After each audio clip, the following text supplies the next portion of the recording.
how is your perspective on in 2026 and kind of with your experience of like where we are today and what's currently going on in your view of the industry? Well, I think it's definitely a shifting market right now. I think there's a lot of optimism this year. I mean, we've been through a lot in the last, 2-3 years. I can remember the 3 day. years. 3 years, yeah. I can remember October 3 years ago, seeing the rates touch to 8% and just seeing what that could do to impact affordability with our clients when it was already challenged at that point. And so we're a long ways from that, even though 3 years is really not that long ago, right? But I think as we look at 2026, a lot more buyer activity, certainly. I think there's a lot more awareness out there of like what people can do. And I think obviously, hopefully we'll see a little bit of decline in interest rate, which will help improve affordability for clients. But I will say year over year, a lot more activity in the market as we're kind of connecting with buyers. What do you think is driving this extra activity?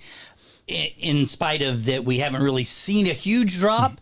I think we're seeing incremental improvements. Yeah. But what do you think? I've got my own opinion, but what do you think is driving the additional activity? Yeah, I think the interest in getting in the market before more buyers enter the market. I think the mindset is interest rates are going to decline. We don't know what levels at this point, but I think there's that, hey, I want to beat the rest of the buyers to market. And so because of that, more people are interested. I mean, the way I grew up in this business is you see a lot of activity kick up after Super Bowl weekend. That's what I was always told, that, you'll generally see more customers reaching out to you at that time.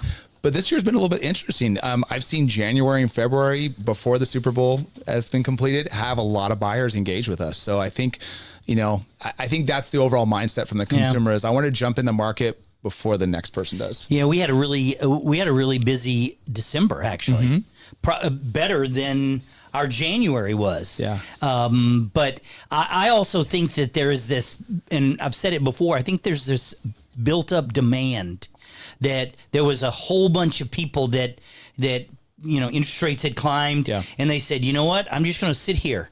I'm not going to sell my house because I can't replace it because of the higher interest rates. And I have this low interest rate. And even if they didn't have a low interest rate, their mind kept telling them, oh, interest rates should be at 3%. Right. And so the idea of higher interest rates, they just sat and I'm going to wait. So I think there's this pent up demand that, well, I can't wait anymore. I've got to downsize. I've got to move. I've got to do this, or my depreciation schedule is running low on this investment. So I think that there's a lot of pent up demand, regardless of what happens to the interest rates.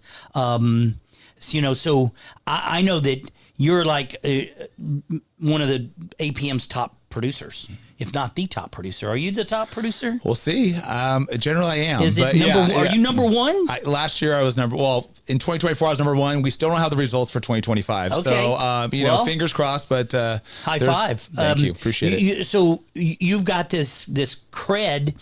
What is it that you say to people who have that excuse to you? I'm just waiting for lower interest rates. What is your advice to them? Yeah, well, I think first of all, a lot of our clients that are re-engaging with us are a lot of the 23 and 24 clients that just couldn't, get into the market because of what we just talked about with interest rates. So we see a lot of people coming back into the market.